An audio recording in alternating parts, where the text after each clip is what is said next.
artist and author Mark Heine from Victoria, British Columbia. And this is video number 6 in my Elements of Painting series.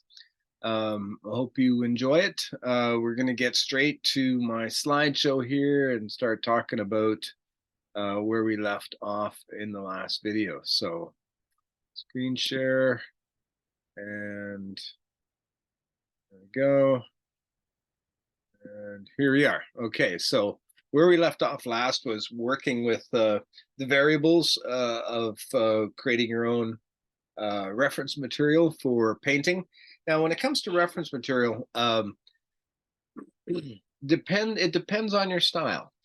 Some people don't paint with any kind of reference material. They refer to their own memories and thoughts. Some people, because they have a loose enough style, they can get away with only minimal reference material. Myself, I tend to paint fairly realistically, and so I like to have material as good as I can get it. There's a lot of people, and I've tried it over time, that think that, well, you know, I can fake this and fake that, and you can, certainly you can, but there's a lot of stuff that happens in nature and reality that your brain can't conceive. So the more you make up, the more cartoon or stereotypical it will look. There's a lot of things that happen in nature that you can't preconceive, especially if you're going underwater and things like that.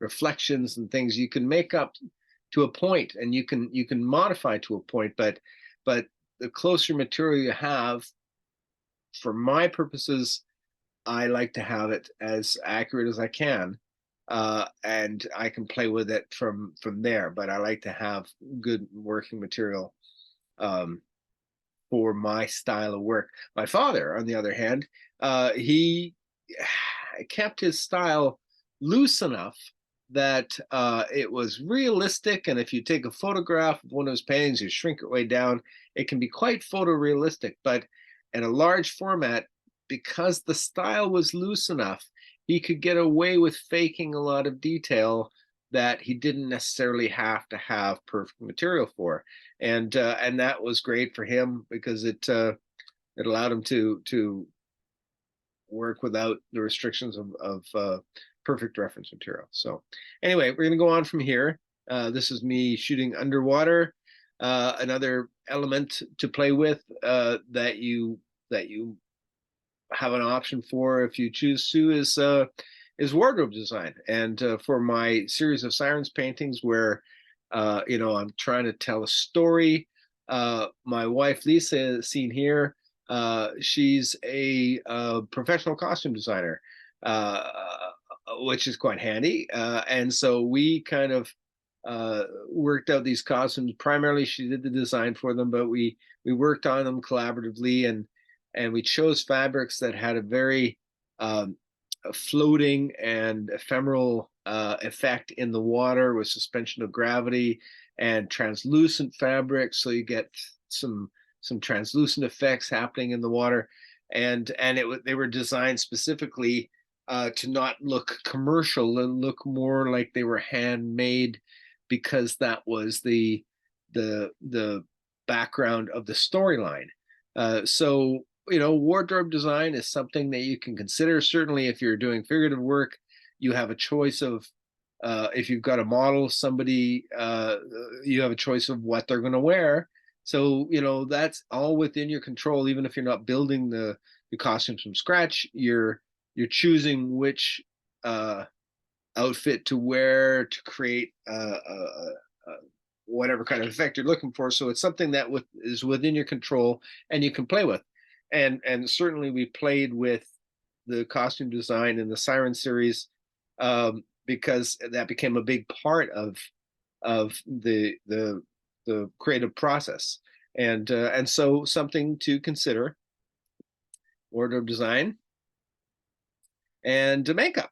These are two sirens in the first photo shoot, so they're both pretty young at this time. And we had bought specific nail polish colors to match the storyline. This is before we headed out to do a photo shoot. So my daughter Sarah on the left is doing Erica's fingernails. But makeup certainly is something to consider if you're doing figurative work. Something within your control to help uh, complete your creative vision. So makeup is another thing. Okay, focus. Well, focus is a big one. For me, I play constantly with focal effects.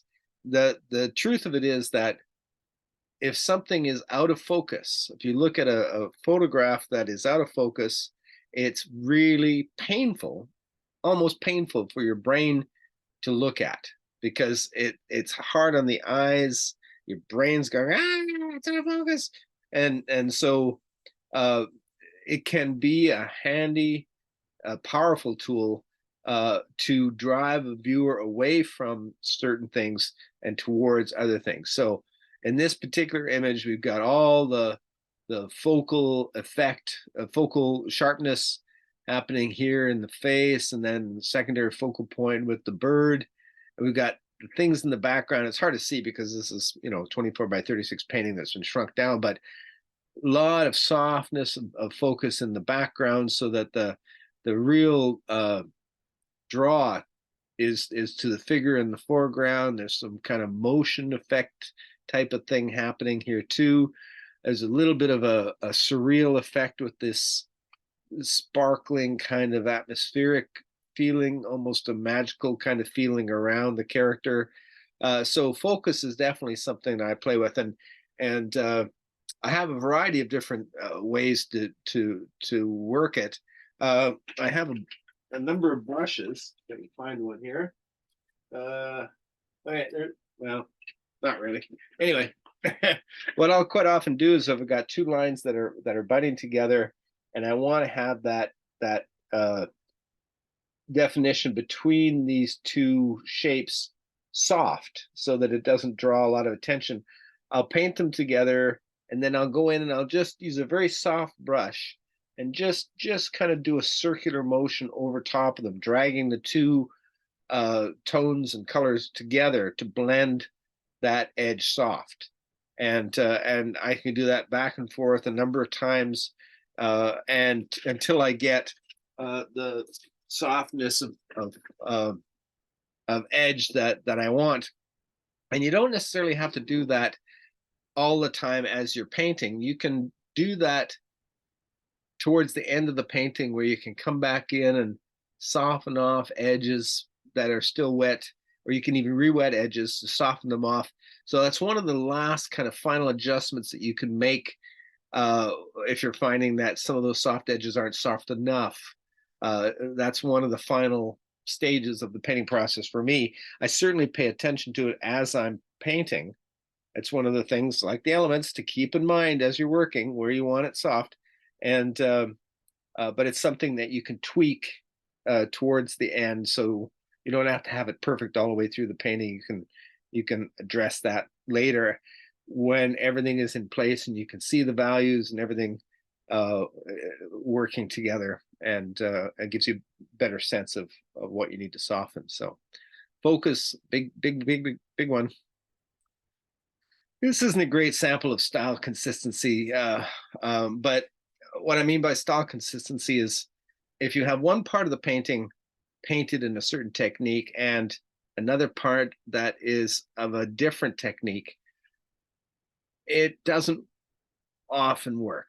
I mean, you can certainly have more detail in one area and a softer detail in the other, but the overall stroke and color scheme and style needs to be consistent throughout the whole painting for it to work together. And an interesting thing about consistency of style, if you paint to a certain looseness, it will still work as long as everything is dealt with that way. If you've got a certain kind of gestural feeling to your painting, it can work as long as the style is consistent throughout the whole painting. So good thing to keep in mind, because I've made the mistake of kind of styles not working together and the painting doesn't work. So think about keeping the style consistent throughout the whole piece. Uh, for me, um, because I'm doing the Siren series that relates back to Homer and the Odyssey, some of my imagery tends to get into a mythology, which is what I want. I mean, that's part of the Sirens book. The book is a modern interpretation of Homer's femme fatale sirens. Only in my book, the sirens have a different purpose and are not the femme fatale as displayed in or described in the Odyssey. But so I'm storytelling, and in storytelling, I'm using some mythology, some ancient type of feel and vibe, and so that's very much part of this painting called the Mariner, which is about is she are they luring uh, sailors on the shore, or are they there as a rescue? So anyway, mythology, that's something that you can think about playing with if you get into some surreal types of things. I enjoy the mythology end of things. Storytelling is definitely a big part for me, because these paintings are part of a story, and in this particular part of the story, this character who actually I don't know if I want to just explain that. This character, if you look closely, is missing a finger. Is missing her small finger, which becomes an important part of the storyline, which I can't tell you. But there's a reason why she's missing the finger in this painting. So anyway, storytelling, I think, is a fun way to engage the viewer, especially if you're working in fiction, uh, as opposed to, well, not necessarily just in fiction. I mean, you can certainly storytell through images in a nonfiction environment. So anyway, storytelling, I think, is a fun thing to play with, and that's certainly an element.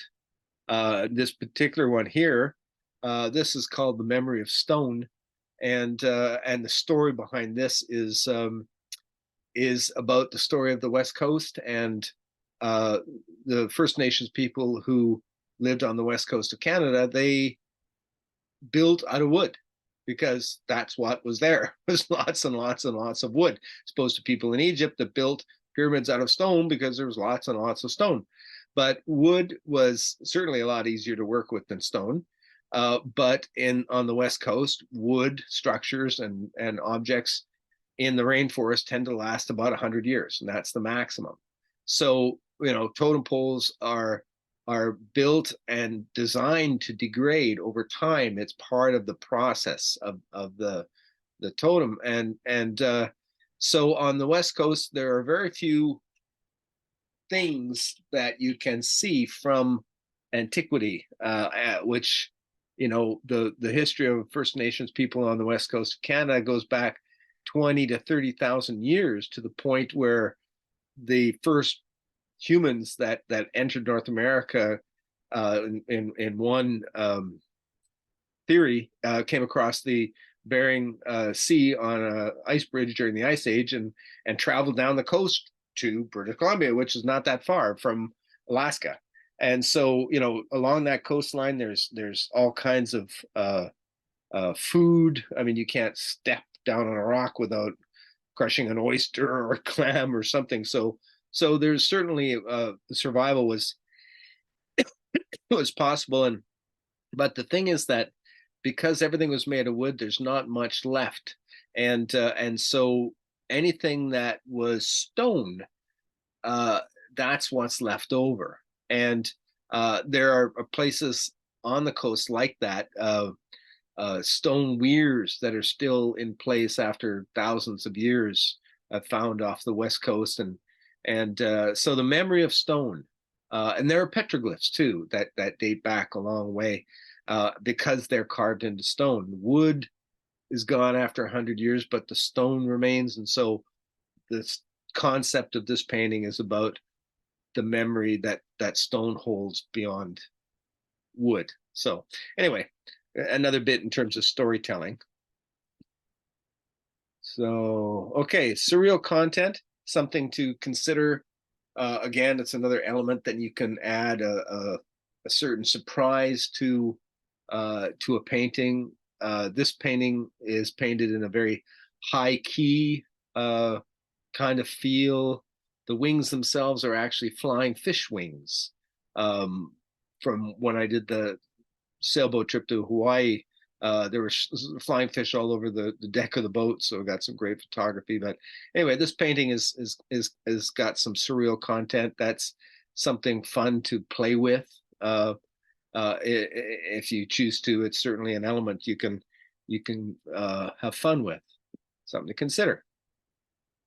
And again, a little bit of surreal content. This particular painting is called Deviant, and it talks about the origins of life on Earth, because in the Sirens book, there are two worlds. There's the world that is in the ocean, and there's the world on land.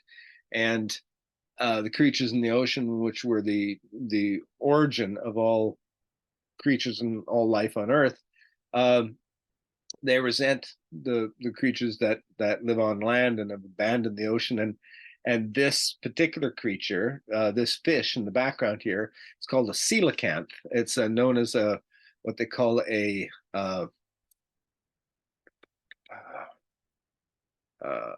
fin.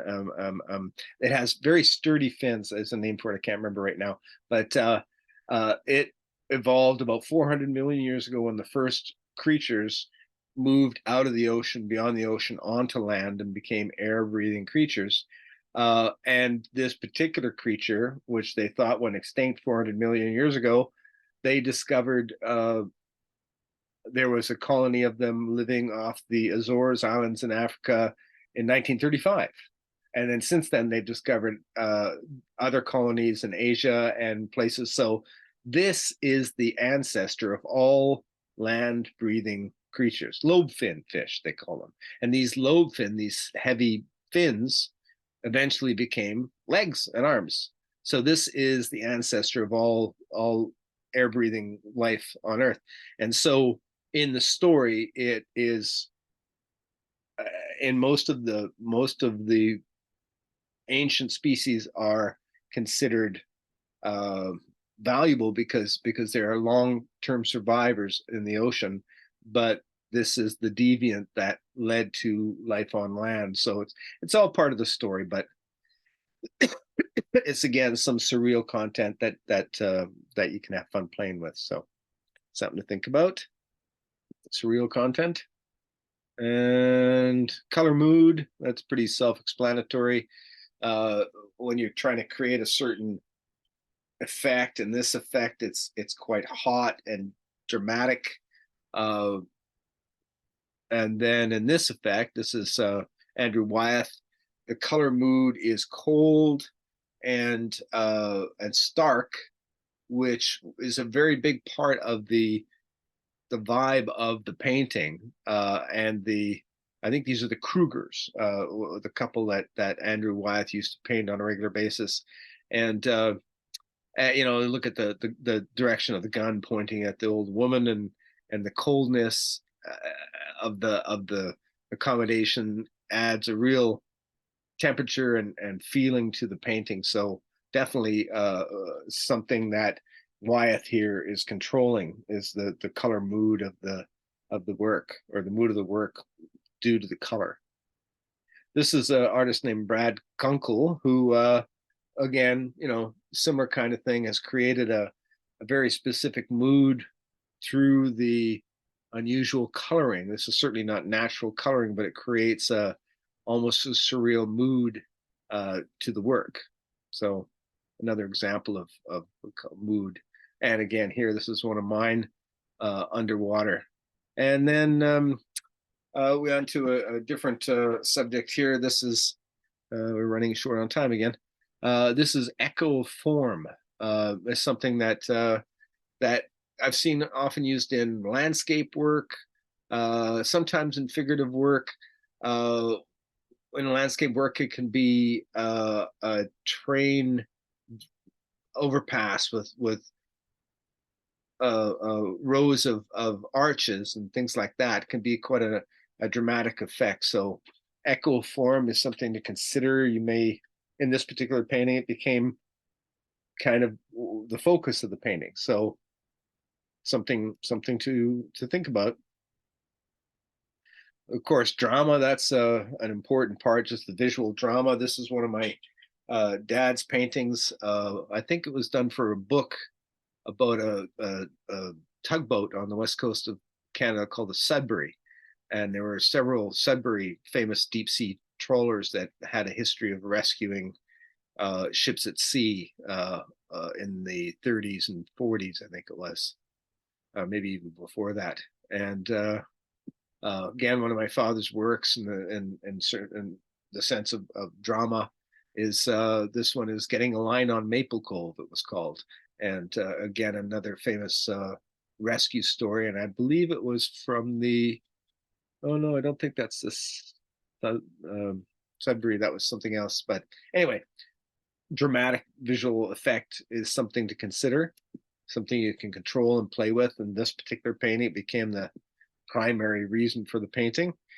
And I guess we're about done in terms of this video. Let me just stop my slideshow here, and we'll get back to the next video.